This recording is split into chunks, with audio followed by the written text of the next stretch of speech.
আপনি কি মনে করেন যে আল্লাহর একটা কমান্ড আপনি কার্পেটের নিচে ঢুকাই দিয়ে বিদেশ গেলেন আর আপনার কিছু হবে না, আপনার জীবনটা নিরবচ্ছিন্ন চলবে? হইতে পারে, হইতেই পারে না এটা। আল্লাহ বলতেছেন সরাসরি জাহান্নামে নিক্ষেপ করা হবে আপনি যদি ওইখানে মারা যান। আপনি সেটাতে পাত্তা নিয়ে গিয়ে বলতেছেন যে আগে একটু কামাইয়া লই তারপরে দেখবো না। আমাদের এক দিনী ভাইয়ের ছেলে, উনি ওইখান থেকে হিজরত করে চলে আসছেন বাংলাদেশ, বাচ্চারা যাতে আমেরিকায় বড় না হয়।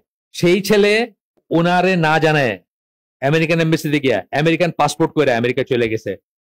প্লেনে উঠা বাবার একটা ফোন করছে যে আব্বা আমি চললাম।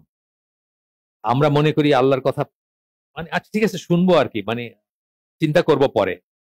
এই যে বিদেশ যাওয়া নিয়ে বলতে বলতে আমরা মুখে ফেনা তুলে ফেললাম। যারা যাচ্ছেন একদম বেস্ট অফ দ্য বেস্ট দিন পালন করা মানুষ যাচ্ছেন, আপনি কি মনে করেন যে আল্লাহর একটা কমান্ড আপনি কার্পেটের নিচে ঢুকাই দিয়ে বিদেশ গেলেন আর আপনার কিছু হবে না, আপনার জীবনটা নিরবচ্ছিন্ন চলবে? হইতে পারে, হইতেই পারে না এটা, পসিবলই না এটা। তাহলে আপনার আল্লাহ বিশ্বাসী নাই। যদি আপনি মনে করেন যে আপনি একটা পা মারায় যাবেন আল্লাহর একটা কমান্ড বা অর্ডার বা আল্লাহর একটা এবং আপনার কিছুই হবে না উইদাউট মেকিং তওবা বা তবার রাস্তা খোলা থাকবে, অফকোর্স এটা আছে। অবুঝ ভাবে আমরা না জানতে কিছু করতে পারি, হইতেই পারে না এটা। আল্লাহ বলতেছেন সরাসরি জাহান্নামে নিক্ষেপ করা হবে আপনি যদি ওইখানে মারা যান।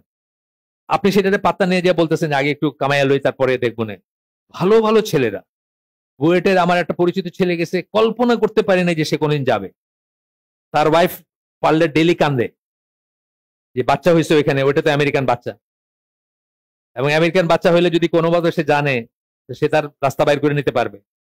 আমাদের এক দিনী ভাইয়ের ছেলে, উনি ওইখান থেকে হিজরত করে চলে আসছেন বাংলাদেশ, বাচ্চারা যাতে আমেরিকায় বড় না হয়। সেই ছেলে ওনারে না জানায় তার ওই যে একটা একটা চিট দেয় আর কি, যে হসপিটালে জন্ম নেয় ওইখানকার একটা চিট দেয়, ওইটা দিয়া আমেরিকান এম্বাসিতে গিয়া আমেরিকান পাসপোর্ট করে আমেরিকা চলে গেছে। প্লেনে উঠা বাবার একটা ফোন করছে যে আব্বা আমি চললাম। বুঝছেন তো জন্ম দেওয়াটা কত বড় পাপ? ওইখানে জন্ম দিচ্ছেন শুধু ওই পাপ। উনি কিন্তু খুব ভালো আমলের মানুষ, উনি চলে আসছেন, বাচ্চারা একটু বড় হইতে উনি সবাইকে নিয়ে চলে আসছেন। ওনার আমেরিকান পাসপোর্ট উনি বাক্সবন্দি করে রেখে দিচ্ছেন। কিন্তু ওনার ছেলে এই বড় হয়েছে পরে যখন জানছে, অনেকে বুদ্ধি দিছে তুমি এনে পড়ে আছো কেন, এটিকে এটা জায়গা হইলো থাকার, তোমার সারা দুনিয়া তোমার জন্য ওপেন। সে প্লেনে উঠে বাপরে ফোন করছে, আব্বা আমি চললাম। আর সবকিছু সে বাপের অজান্তে করছে।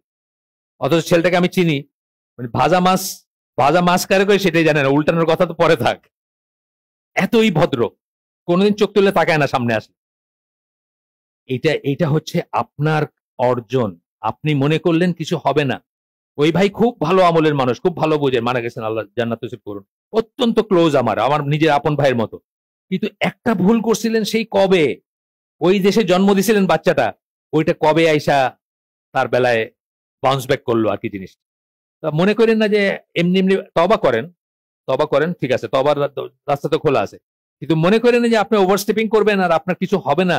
এই জন্য বলতেছেন আল্লাহর ওয়াদা সত্য, আমরা অনেক সময় মনে রাখি না। আল্লাহর প্রতিটি ওয়াদা সত্য, জান্নাতের জন্য সত্য, জাহান্নামের জন্য সত্য।